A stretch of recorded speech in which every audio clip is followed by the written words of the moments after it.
A day like any other. The sun cast its golden glow over the quiet streets of Maplewood, a small, tight-knit community where everyone seemed to know everyone else. The town was a blend of old-world charm and modern simplicity, a place where the postman wasn't just a deliverer of mail, but also a familiar face who exchanged warm greetings and pleasantries. Among the many familiar figures of Maplewood was Darius Miller, a young and spirited postman who had become an integral part of the neighborhood fabric. Darius had always been an early riser. His alarm clock buzzed at 5:30 a.m., shattering the stillness of dawn. With a groggy yawn, he swung his legs over the side of his bed, feeling the cool hardwood floor beneath his feet. The air smelled faintly of coffee from his neighbor's house, a comforting scent that signaled the start of a new day. After splashing cold water on his face and donning his crisp postal uniform, Darius straightened his shoulders. The blue fabric, adorned with the eagle insignia, was a badge of honor for him. It symbolized more than just a job. It was a connection to the community he cherished. Grabbing a quick breakfast, a banana, and a granola bar, Darius headed out the door. The streets of Maplewood were bathed in a gentle light as the first rays of sunlight peeked over the horizon. Early risers were already tending to their gardens, walking their dogs, or jogging along the neatly trimmed sidewalks. Darius greeted each of them with a cheerful wave or a quick hello. His route wasn't just about delivering letters and packages. It was about fostering connections, however fleeting they might be. At the post office, Darius joined his colleagues, their chatter filling the air as they prepared for the day ahead. Sorting through the day's mail, he quickly fell into the rhythm of his work, his hands moving with practiced ease. By the time he slid into the driver's seat of his postal van, the town was fully awake. The streets buzzed with life, from children riding their bikes to shopkeepers unlocking their doors. Darius couldn't help but feel a sense of pride as he started his route. Each delivery, no matter how small, was a piece of someone's day. A letter from a loved one, a long-awaited package, or even just a bill that kept the wheels of life turning. As he neared the end of his morning route, a familiar name on a package caught his eye. Jane Thompson. A smile spread across Darius's face as he thought of the elderly woman who lived on Elm Street. Mrs. Thompson had always been a highlight of his deliveries. She was the type of person who made you feel seen and appreciated, her warm smile and genuine interest in others a rare and precious quality. She often offered him a glass of iced tea on hot summer days or handed him a thermos of cocoa during the colder months. But as Darius turned onto Elm Street, something unusual caught his attention. Mrs. Thompson's well-manicured front yard, usually a showcase of blooming flowers and neatly trimmed hedges, looked neglected. Weeds poked through the cracks in the driveway, and her once vibrant flower beds were now overgrown with wilted plants. The sight gave him pause. Mrs. Thompson took pride in her garden. This neglect was out of character. Darius parked his van and grabbed the package. As he walked up the stone path to her door, he noticed another oddity, a pile of newspapers on her porch. Some were yellowed from days of exposure, and the mailbox was crammed full of uncollected mail. The unease that had been a faint whisper now grew louder in his mind. Something wasn't right. He pressed the doorbell, its chime echoing faintly inside. The seconds stretched into a minute, and then another with no response. Darius knocked firmly on the door, calling out, "Mrs. Thompson, it's Darius, your mailman." Silence greeted him, broken only by the rustle of leaves in the breeze. He tried again, knocking louder this time, but still there was no answer. As he stood there, debating his next move, a voice called out from across the yard, "Looking for Jane." It was Mr. Jenkins, the elderly man who lived next door. He was leaning on his rake, his weathered face creased with concern. Darius walked over to the fence that separated the properties. "Good morning, Mr. Jenkins. Have you seen Mrs. Thompson lately?" Mr. Jenkins shook his head slowly. "Come to think of it, no. It's been at least a couple of weeks. I usually see her out in the garden or on her porch, but not lately." Darius's unease deepened. "A couple of weeks," he repeated, his voice tinged with worry. "That's a long time. Did she mention going out of town?" "Nope," Jenkins replied, his expression grim. "She didn't say a word. I just figured she was keeping to herself. But now, I don't know." Darius thanked Mr. Jenkins and returned to the van, his mind racing. The uncollected mail, the overgrown yard, and the newspapers all painted a troubling picture. Mrs. Thompson wasn't just absent, she was unreachable.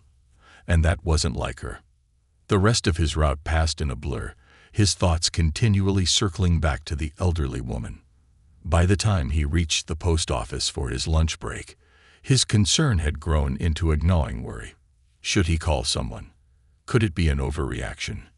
He hated the idea of intruding on her privacy, but the alternative, doing nothing, felt worse. Taking a seat at Mabel's diner, his usual lunch spot, Darius couldn't shake the knot in his stomach. The diner was bustling with its usual lunchtime crowd, the air filled with the clatter of dishes and the hum of conversations. Mabel, the cheerful owner, greeted him warmly as she always did, but Darius barely managed to smile. "You okay, hon?" Mabel asked as she set his plate down in front of him. "You look like you've got the weight of the world on your shoulders." Darius hesitated before explaining the situation to her, sharing his concerns about Mrs. Thompson. Mabel's brow furrowed as she listened, her friendly demeanor giving way to quiet concern. "That doesn't sound like Jane," she said when he finished. "She's always so put together. If you're this worried, Darius, you should trust your gut. Maybe you should check on her again." Her words stayed with him as he finished his shift, driving from one delivery to the next with a growing sense of urgency. By the time he pulled up to Mrs. Thompson's house again later that afternoon, Darius knew he couldn't leave without answers. This time, he wouldn't just ring the bell and walk away. He was determined to make sure Mrs. Thompson was okay, no matter what it took. An ominous discovery. The sun hung lower in the sky as Darius pulled his postal van to the curb in front of Mrs. Thompson's house. Shadows stretched long across the unkempt lawn, casting the once pristine property in a somber light. Darius felt a growing unease settle over him, the kind that prickled at the back of his neck and urged him to take action. He stepped out of the van and approached the front door with renewed determination. The heat of the day clung to the concrete path beneath his shoes, but the warmth did little to ease the chill of foreboding in his chest. This time, Darius wasn't just here to deliver a package. He was here to find answers. When he reached the door, he pressed the doorbell firmly, listening for the faint chime within the house.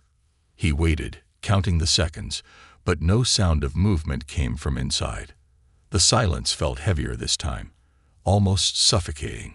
Darius knocked hard on the wooden door, the sound echoing through the quiet neighborhood. "Mrs. Thompson," he called, raising his voice slightly. "It's Darius, your mailman. Are you there?" He pressed his ear against the door, straining to hear any sign of life inside. At first, there was nothing, only the muffled rustle of leaves in the breeze. But then, faintly, he thought he heard something. A shuffle, like footsteps dragging across the floor. His heart leaped. "Mrs. Thompson." He tried again, his voice tinged with both hope and concern. "Can you hear me? Please, let me know if you're okay." The sound stopped, leaving an eerie stillness in its wake.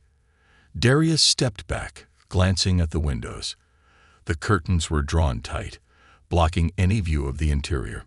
He felt his pulse quicken as 1,000 scenarios raced through his mind. What if she was hurt? What if she couldn't make it to the door? He turned and made his way around the side of the house, searching for another way to assess the situation.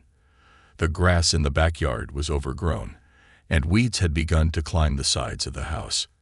Darius's stomach churned as he noticed a cracked window partially obscured by a curtain. Peering through the gap, he tried to make out what lay inside. The sight that greeted him sent a wave of dread coursing through his veins. The living room, once a cozy and welcoming space, was in complete disarray. Trash and crumpled papers littered the floor. The coffee table was piled high with empty food containers, and the couch cushions were stained and torn. The air smelled faintly sour, even through the cracked window. "Mrs. Thompson," he murmured, more to himself than anyone else. His voice sounded small and uncertain against the gravity of what he was seeing. Darius pulled back from the window, his breath hitching as he tried to decide what to do next. He knew he couldn't walk away now, not after seeing the state of her home. But he also knew that forcing his way in could lead to trouble. He was a mailman, not a police officer or a first responder. He didn't have the authority to break into someone's house, no matter how concerned he was. He stood there for a moment, weighing his options. Should he call the police? Would they even take his concerns seriously? After all, he had no concrete proof that Mrs. Thompson was in danger, only a growing list of troubling signs. As Darius deliberated, the back door of the house creaked open, startling him. He turned sharply, his heart pounding as the figure of Mrs. Thompson appeared in the doorway. She looked far worse than he could have imagined. Her once neat silver hair was tangled and matted, and her face was gaunt, her cheekbones sharply defined against her pale skin. Her clothes hung loosely on her frail frame, stained and wrinkled, as if they hadn't been changed in days. But it was her eyes that truly unsettled him. They were dull and unfocused, lacking the warmth and clarity he remembered. "Darius," she croaked, her voice weak and raspy. She leaned heavily against the doorframe, as though standing upright was a monumental effort. "What are you doing here?" Darius swallowed hard, forcing himself to meet her gaze. "Mrs. Thompson, I'm worried about you," he said, his voice soft but urgent. "You haven't collected your mail, and I haven't seen you outside in weeks. Are you okay?" Her lips twitched into what might have been an attempt at a smile, but it came off as more of a grimace. "Oh, I'm fine, dear. Just a little under the weather," she mumbled, waving a frail hand as if to dismiss his concerns. But Darius wasn't convinced. The trembling in her voice, the haunted look in her eyes, and the state of her home all told a different story. He stepped closer, his tone gentle but firm. "Mrs. Thompson, please let me help you. Is there someone I can call? Family? Friends? A doctor?" She shook her head weakly, her expression turning defensive. "I don't need any help. I'm fine," she insisted, though her words lacked conviction. As she spoke, Darius caught a glimpse of her hands. They were shaking uncontrollably, and her fingernails were caked with grime. His eyes traveled downward, and he noticed something that made his stomach churn. Reddish stains on her pants, near her knees and thighs. The smell that wafted from her was stronger now, a sickly sweet odor that clung to the air around her. "Mrs. Thompson," Darius said carefully, his voice tightening with concern, "are you hurt? Those stains, is that blood?" Her eyes widened slightly, and for a moment she looked genuinely frightened. But just as quickly, she shook her head and tried to close the door. "I said I'm fine," she snapped, her voice rising with sudden, desperate energy. "You're overreacting. Please, just leave me alone." Darius instinctively reached out to stop her, his hand pressing gently against the door. "Mrs. Thompson, please." But she pushed back with surprising force, slamming the door shut before he could say another word. The sound of the lock clicking into place was like a final punctuation mark on their exchange, leaving Darius standing there, stunned and helpless. He stood on the porch for a long moment, his mind reeling. Every instinct in his body screamed that something was terribly wrong. But what could he do? She had made it clear that she didn't want his help, and he had no way of forcing the issue without crossing a line. Darius turned and walked slowly back to his van, his heart heavy with worry. As he climbed into the driver's seat, he glanced back at the house, hoping against hope that Mrs. Thompson would reappear and ask for his help. But the windows remained dark, and the house stood silent, its secrets hidden behind closed doors. For the rest of his route, Darius couldn't shake the image of Mrs. Thompson's frail figure or the state of her home. The stains on her clothing, the trembling in her hands, and the haunted look in her eyes played over and over in his mind. He felt a gnawing sense of guilt for leaving her, but he also knew he couldn't ignore what he had seen. That night, as he lay in bed, staring at the ceiling, Darius made a decision. Tomorrow, he would call someone, anyone, who could help. Mrs. Thompson might not want his assistance, but he couldn't stand by and do nothing. Her life might depend on it. A cry for help. The morning sunlight filtered through the thin curtains of Darius's bedroom, but it brought him no comfort. He had hardly slept the previous night, his mind consumed with thoughts of Mrs. Thompson. Every time he closed his eyes, he saw her frail figure in the doorway, her haunted expression, and the state of her once pristine home.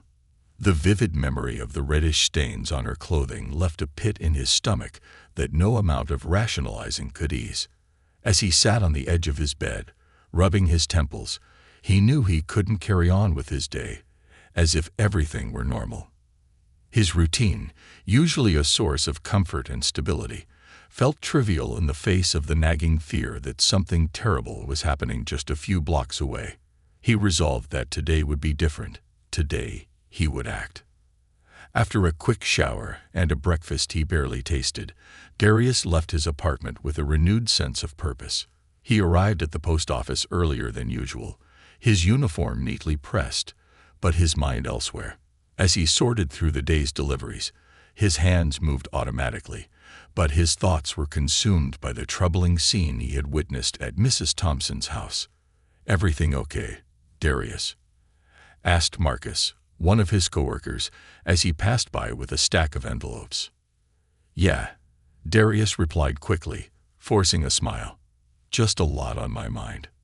Marcus gave him a curious look but didn't press further, leaving Darius alone with his thoughts. As the minutes ticked by, he debated his next move. Should he call the police, or maybe a social services agency? What if he was wrong and ended up causing unnecessary trouble for Mrs. Thompson? But the memory of her trembling hands and the chaos inside her home silenced those doubts. He couldn't ignore what he had seen. Finally, as he loaded his mailbag into the van, Darius pulled out his phone and dialed 911. His heart raced as the line rang, and when the dispatcher answered, he felt a lump form in his throat. "This is 911. What's your emergency?" Darius took a deep breath and began. "Hi, my name is Darius Miller. I'm a mailman in Maplewood, and I'm really concerned about one of the residents on my route, Mrs. Jane Thompson.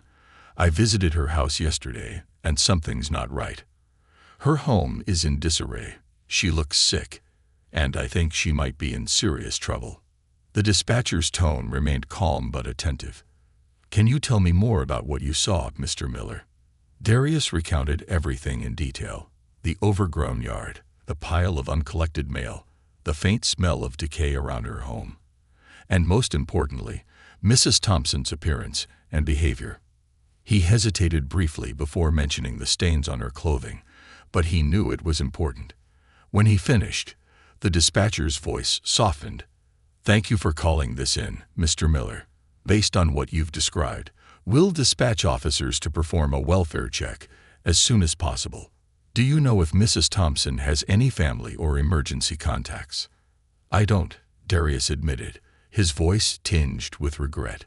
"She's always seemed to live alone, but I've never asked her about her family." "That's okay," the dispatcher reassured him. "You've done the right thing by calling. Would you be able to stay nearby in case the officers have additional questions?" "Yes, of course," Darius said without hesitation. "I just want to make sure she's okay." As he ended the call, a wave of relief mixed with anxiety washed over him. He had taken the first step, but now he had to wait and see what would happen. The minutes felt like hours as Darius parked his van a few houses down from Mrs. Thompson's and watched for the arrival of the police. When the police cruiser finally pulled onto Elm Street, its flashing lights casting a surreal glow over the quiet neighborhood, Darius felt his heart rate spike. Two officers stepped out, their expressions serious as they approached Mrs. Thompson's house. Darius exited his van and hurried over to meet them, his postal bag slung over one shoulder. "Are you the one who called this in?" the taller officer asked, his voice calm but authoritative. "Yes," Darius replied, nodding quickly. "I'm Darius Miller.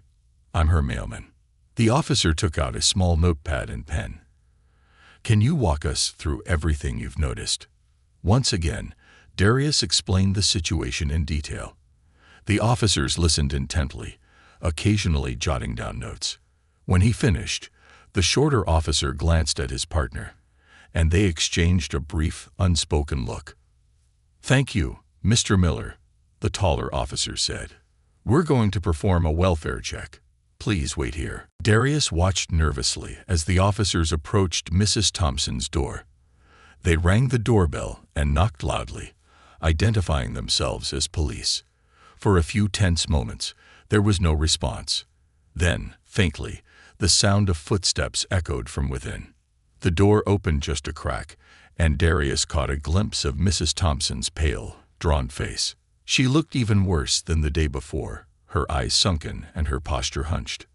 "Ma'am, we're here to check on you," one of the officers said gently. "Your mailman called us because he's concerned about your well-being." Mrs. Thompson seemed to hesitate, her gaze darting between the officers and the ground. "I'm fine," she mumbled, her voice barely audible. "I don't need any help." "Mrs. Thompson," the taller officer said kindly but firmly, "we understand that you might want to handle things on your own, but we're here to make sure you're safe. Can we come in and talk with you for a moment?" She opened the door slightly wider, as if considering their request, but then shook her head. No, you can't. I don't want anyone in my house." Darius felt his chest tighten as he watched the interaction. The officers exchanged another glance before one of them spoke again, his tone more urgent. "Ma'am, from what we've been told, it sounds like you're in need of medical attention. We can have paramedics here in minutes if you'll let us help."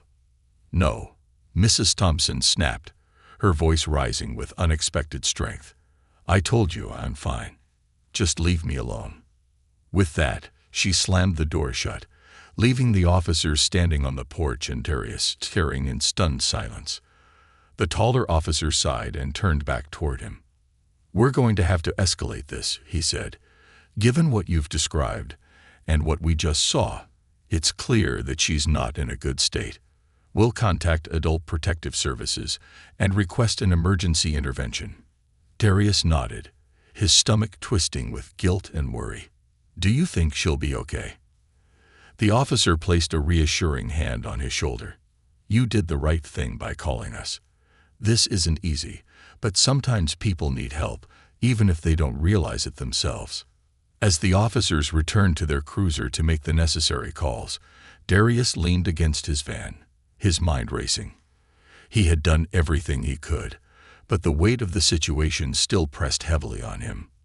The image of Mrs. Thompson's frail, defiant figure lingered in his mind, a stark reminder of how much she needed help, even if she couldn't bring herself to ask for it. Minutes later, an ambulance arrived, its sirens wailing softly as it pulled up alongside the police cruiser. The paramedics joined the officers at Mrs. Thompson's door, their presence a sobering confirmation of the seriousness of the situation. Darius watched from a distance, his hands clenched into fists as the officers knocked again, this time with more urgency. It wasn't long before they decided to force entry, and the sound of the door splintering open made Darius flinch. He couldn't see inside, but the flurry of activity that followed told him all he needed to know. Moments later, the paramedics emerged with a stretcher, Mrs. Thompson lying motionless beneath a thin blanket. Darius's heart sank as he saw how frail she looked, her eyes barely open and her breathing shallow. As the paramedics loaded her into the ambulance, he caught a glimpse of her face. For a brief moment, her gaze locked with his, and he thought he saw a flicker of recognition. "You're going to be okay, Mrs. Thompson," he murmured softly, though he wasn't sure if she could hear him. "I promise." As the ambulance sped away, its sirens fading into the distance, Darius felt a deep sense of both relief and sadness. He had done what he could, but he couldn't shake the feeling that this was only the beginning of a long and uncertain journey for both Mrs. Thompson and himself. A community awakens. The hum of the ambulance sirens faded into the distance, leaving Elm Street eerily quiet. Darius stood on the sidewalk, his arms crossed tightly over his chest as he stared at the now broken front door of Mrs. Thompson's house. The cool evening air brushed against his face, but it did little to quell the turmoil in his heart. He had seen people in tough situations before. Delivering mail to every corner of the town exposed him to all walks of life. But this felt different. This wasn't just a job. It was personal. As the police officers secured the scene, a small crowd of neighbors began to gather, drawn by the commotion. Mrs. Thompson had been a familiar presence in the community for decades, and the sight of an ambulance at her home stirred a mix of curiosity and concern. Whispers rippled through the group as they speculated about what had happened. Darius scanned the crowd, noticing familiar faces: Mr. Jenkins from next door, Mrs. Martinez from across the street, and even the young couple who had recently moved in 2 houses down. Their expressions mirrored his own worry and confusion. "What's going on?" Mrs. Martinez asked, clutching the shawl tightly around her shoulders. "Is Jane okay?" Darius hesitated, unsure how much he should say. He didn't want to alarm anyone unnecessarily, but he also knew the truth couldn't be sugar-coated. "She wasn't doing well," he admitted, his voice steady but low. "The paramedics took her to the hospital. It looks like she's been struggling for a while." And no one noticed. The crowd fell silent, the weight of his words settling over them like a heavy blanket. Mrs. Thompson had always been the kind of person who checked in on others, but it seemed no one had returned the favor when she needed it most.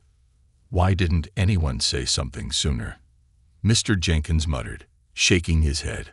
"I hadn't seen her in weeks, but I just thought. I don't know what I thought."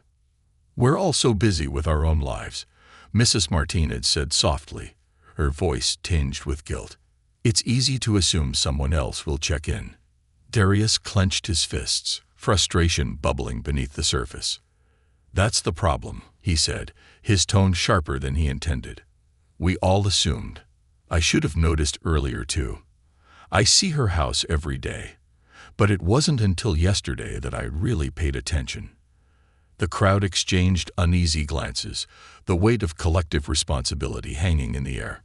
It wasn't just about Mrs. Thompson. It was a wake-up call for all of them. How many other people in their community were suffering in silence, hidden behind closed doors and polite smiles. That night, Darius couldn't stop thinking about the scene he had witnessed. The image of Mrs. Thompson lying on the stretcher, her frail body dwarfed by the medical equipment, haunted him. He paced around his small apartment, unable to shake the sense of urgency that gripped him. Something had to change. He had to do more, not just for Mrs. Thompson, but for the community as a whole. The next morning, Darius arrived at the post office earlier than ever, armed with an idea that had taken shape during his sleepless night. He approached his supervisor, a no-nonsense woman named Evelyn, who had been working at the post office for over 20 years. "Evelyn, do you have a minute?" Darius asked, his voice laced with both determination and nervous energy. She raised an eyebrow, clearly surprised by his urgency, but nodded. "Sure, Darius. What's on your mind?" Darius took a deep breath and launched into his proposal. "I think we need to start paying closer attention to the people on our routes, especially the elderly and those who live alone. We're in a unique position. We see these neighborhoods every day. If something seems off, we should have a way to report it." Evelyn leaned back in her chair, her expression thoughtful. "You're suggesting we act as a sort of neighborhood watch?" "Not exactly," Darius clarified. "But maybe we can be more observant. If someone hasn't picked up their mail in weeks, or if their house looks neglected, it could be a sign that they need help. We could work with local agencies to make sure those people don't fall through the cracks." Evelyn was silent for a moment, her eyes scanning Darius's face, as if weighing the sincerity behind his words. Finally, she nodded. "It's not a bad idea, Darius. In fact, I think it could make a real difference. Let me make a few calls and see what we can do." Within a week, Evelyn's connections had borne fruit. The post office partnered with a local nonprofit that specialized in community outreach for vulnerable populations. They developed a simple system. If mail carriers noticed signs of neglect or other red flags, they could submit a report to the nonprofit, which would follow up with a welfare check. Darius felt a surge of hope as the initiative rolled out. He knew it wouldn't solve everything, but it was a step in the right direction, a way to ensure that no one else in Maplewood would be overlooked the way Mrs. Thompson had been. Meanwhile, news of Mrs. Thompson's situation had spread throughout the neighborhood, sparking a wave of reflection and action. Mrs. Martinez organized a meeting at the community center, inviting residents to come together and discuss how they could better support one another.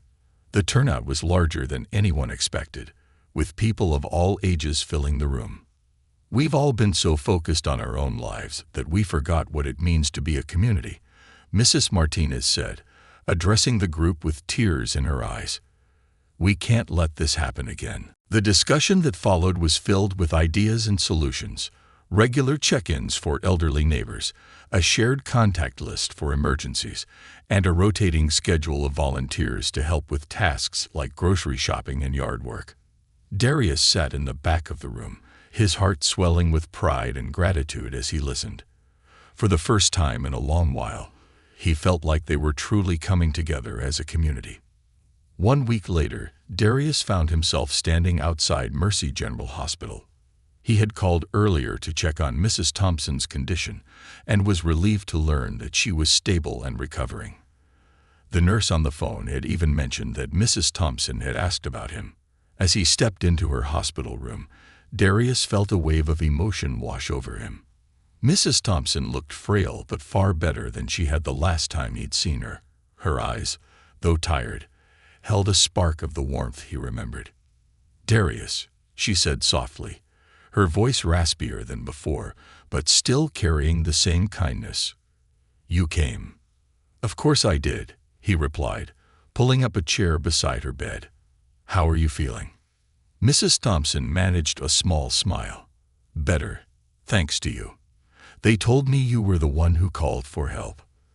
Darius shifted uncomfortably, feeling both humbled and overwhelmed by her gratitude. "I just did what anyone should have done. I'm sorry it took me so long to notice something was wrong." She reached out and placed a trembling hand over his. "Don't apologize. You saved my life, Darius. That's what matters." They talked for a while longer, sharing stories and laughter that felt like a balm for both their spirits. Before he left, Mrs. Thompson looked at him with a serious expression. "Promise me one thing," she said. "Anything," Darius replied without hesitation. "Keep looking out for people, the way you looked out for me. Sometimes we all need someone to care." Darius nodded, his heart swelling with determination. "I promise, Mrs. Thompson, I won't let anyone else fall through the cracks." As he left the hospital, the weight he had been carrying for days began to lift. He knew the road ahead wouldn't be easy, but he also knew he wasn't walking it alone. Together, Maplewood had awakened to the power of community, and Darius was determined to keep that spirit alive, for Mrs. Thompson and for everyone who called the town home. Rebuilding bonds. The sharp chill of an autumn breeze swept through Maplewood as Darius stepped out of his van. The town was alive with the sounds of rustling leaves, distant chatter, and the occasional bark of a dog. The events of the past few weeks had left a lasting imprint on him and the community he served. Mrs. Thompson's near tragedy had not only shaken Darius, but had awakened an awareness in Maplewood that rippled through its tightly knit streets. Today, Darius wasn't just making his regular rounds. He was delivering more than mail. He was delivering hope. With Mrs. Thompson still recovering in the hospital, her absence had left a noticeable void in the neighborhood. Elm Street, usually vibrant with the colors of her well-tended garden, now seemed subdued. Darius felt a pang of guilt every time he passed her house. Its unkempt yard, a stark reminder of how easily people could slip through the cracks. But today, things were different. In the back of his van were tools, cleaning supplies, and a few volunteers from the neighborhood who had rallied to restore Mrs. Thompson's home. It was part of a larger effort the community had embraced, spurred by the realization that they could, and should, do better for one another. When Darius pulled up in front of Mrs. Thompson's house, a small crowd was already gathered. Mrs. Martinez was there, armed with gardening gloves and a bag of mulch. Mr. Jenkins leaned against his rake, chatting with a young couple who had brought buckets and sponges for cleaning. Even a group of teenagers from the local high school had shown up, their bright energy a welcome contrast to the somber tone that had hung over Elm Street for weeks. "All right, everyone," Darius called out, his voice carrying a note of leadership he hadn't known he possessed. "Thank you all for coming. Let's get started." The group sprang into action with a collective sense of purpose. Mrs. Martinez and a few others tackled the garden, pulling weeds and planting fresh flowers to bring life back to the yard. Mr. Jenkins organized a team to rake leaves and trim the overgrown hedges. The teenagers scrubbed the windows and walls, wiping away weeks of grime that had dulled the house's charm. Darius joined the effort, rolling up his sleeves and grabbing a broom to sweep the front porch. As he worked, he felt a strange mixture of emotions, relief, pride, and a lingering sadness for how close they had come to losing Mrs. Thompson. He had always believed in the power of community, but seeing it in action like this reaffirmed his faith in the people of Maplewood. As the hours passed, the house began to transform. The flower beds bloomed with fresh color, the hedges were neatly trimmed, and the windows sparkled in the sunlight. Even the mailbox, once overflowing with neglected mail, now stood clean and upright, a small but significant symbol of renewal. The neighbors paused to admire their work, sweat glistening on their foreheads, but smiles lighting up their faces. Darius wiped his hands on his pants and looked around, feeling a swell of gratitude for the people who had come together to make this possible. "It looks like it used to," Mr. Jenkins said, his voice tinged with emotion. "Jane would be so proud." "She will be proud," Mrs. Martinez corrected gently, her gaze resolute. "We're going to make sure she comes back to a home filled with love and care." Darius nodded, his heart heavy with the responsibility he felt. It wasn't just about fixing up Mrs. Thompson's house. It was about rebuilding the bonds that made their community strong. This was a new beginning, not just for Mrs. Thompson, but for all of them. Later that evening, after the volunteers had gone home and the street had grown quiet, Darius found himself sitting on Mrs. Thompson's freshly swept porch. The setting sun painted the sky in hues of orange and pink, casting a warm glow over the house. He thought about how far they had come in just a few weeks, and yet how much more there was to do. His phone buzzed in his pocket, pulling him from his thoughts. It was a text message from Evelyn, his supervisor at the post office. "Evelyn, the nonprofit is thrilled with the reports we've been sending. They're already following up on a few cases. Great work, Darius. You've started something really important." Darius read the message twice, a smile creeping across his face. The initiative they'd started, observing and reporting signs of neglect on their routes, was already making a difference. He thought about the people it might help in the future, those who, like Mrs. Thompson, might otherwise go unnoticed. As he pocketed his phone, Darius noticed a shadow moving across the street. It was Mrs. Thompson's niece, Clara, who had driven in from out of town to visit her aunt in the hospital. Clara had been a whirlwind of activity in recent days, coordinating with the hospital staff and arranging for Mrs. Thompson's care. "Evening, Clara," Darius called out as she approached. "Hi, Darius," Clara replied, her voice tired but warm. "I just stopped by to drop off a few things for Aunt Jane. How's everything going here?" Darius gestured to the house. "We had some help from the neighbors. Everyone wanted to make sure your aunt comes back to a place that feels like home." Clara's eyes softened, and she gave him a grateful smile. That means so much to her, and to me. I know she'll be overwhelmed by how much everyone cares." Darius nodded, his gaze drifting to the horizon. "She's done a lot for this community over the years. It's about time we return the favor." The next morning, Darius arrived at Mercy General Hospital with a small bouquet of flowers in hand. He had called ahead to check on Mrs. Thompson and learned that she was improving steadily. Though still weak, she was more alert and eager for visitors. When he entered her room, the sight of her sitting up in bed brought a wave of relief. She looked frail but better. Her skin had a healthier color, and there was a spark of recognition in her eyes when she saw him. "Darius," she said, her voice soft but steady. "You've been busy." Darius chuckled, setting the flowers on the bedside table. "The neighbors and I might have done a little yard work. You'll see when you're ready to go home." Tears welled up in Mrs. Thompson's eyes, and she reached for his hand. "I don't know how to thank you," she whispered, "for everything." "You don't have to thank me," Darius replied, his voice thick with emotion. "We're just glad you're okay. That's all that matters." They talked for a while, their conversation filled with shared memories and lighthearted jokes. For the first time in weeks, Darius felt a sense of peace. Mrs. Thompson was on the road to recovery, and the community had grown stronger because of her. As he left the hospital, Darius couldn't help but feel that this was just the beginning. Mrs. Thompson's ordeal had sparked a movement in Maplewood, a renewed commitment to looking out for one another. And while there was still work to be done, Darius knew they were heading in the right direction. Together, they were building something stronger than any one person could achieve alone. They were building a community, a legacy of care. The crisp autumn air was filled with the sounds of laughter and conversation as neighbors gathered on Elm Street. The once quiet neighborhood now buzzed with a renewed energy, a testament to the power of collective care and compassion. For the first time in weeks, Mrs. Thompson's home felt alive again. The garden was bursting with vibrant flowers, the house gleamed after its thorough cleaning, and a banner stretched across the front porch read, "Welcome home, Mrs. Thompson." Darius stood on the front lawn, watching as people carried trays of food, set up chairs, and arranged decorations.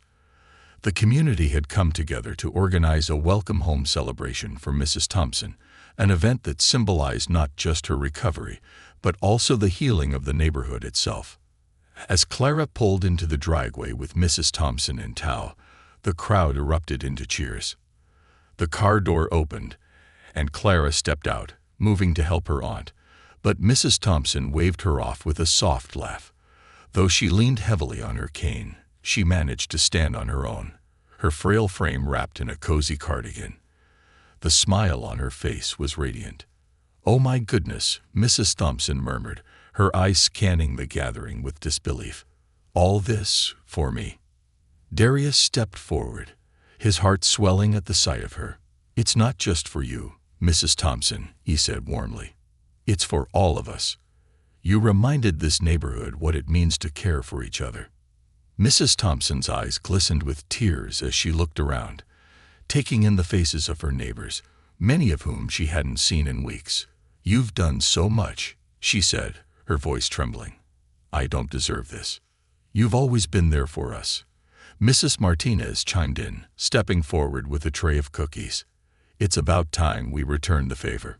The celebration unfolded with a warmth and joy that seemed to spread through every corner of Elm Street. Children played tag on the lawn, their laughter echoing in the crisp air. Neighbors shared stories and meals, the smell of freshly baked pies and roasted vegetables wafting from the buffet tables.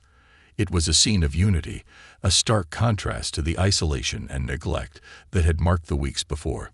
Darius stayed close to Mrs. Thompson, helping her navigate the gathering and ensuring she didn't overexert herself. As they moved from one group to the next, she greeted everyone with the grace and kindness that had always defined her.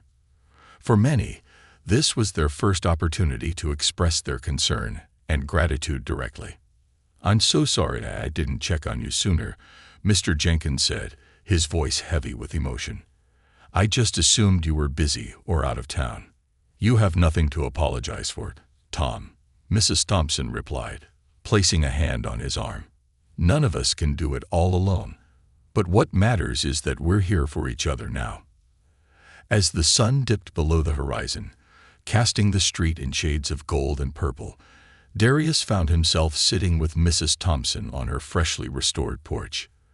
The hum of conversation continued in the background, but for a moment, it was just the two of them. "You've done something extraordinary, Darius," Mrs. Thompson said, her voice soft but filled with conviction. "Not just for me, but for this whole community. You've reminded us all of what it means to be neighbors." "I didn't do it alone," Darius replied, his gaze fixed on the distant horizon. "Everyone came together to make this happen. I don't know. I couldn't ignore what was happening." "That's the point," Mrs. Thompson said, a smile tugging at her lips. "You saw something that needed to change, and you acted. That's what makes all the difference." She paused, her expression growing thoughtful. "When I was younger, this neighborhood was so close-knit. Everyone knew everyone, and if someone needed help, there was no question about stepping in. Over time, things changed. People got busy, life got faster, and we all started looking inward. But this feels like the old days again." Darius nodded, his heart heavy with a mix of pride and determination. "I don't want it to be temporary," he said. "I want this to last." Mrs. Thompson's eyes sparkled with approval. "Then make it last. Keep doing what you're doing, Darius. You have a gift for bringing people together." The weeks that followed were a testament to that commitment. The initiative Darius had helped start at the post office gained momentum, with mail carriers in other neighborhoods adopting the practice of observing and reporting signs of neglect. The nonprofit partnered with local government agencies to create a streamlined system for welfare checks, ensuring that no one was left behind. In Maplewood, the effects were already evident. Neighbors began checking in on each other more frequently, organizing regular gatherings to stay connected.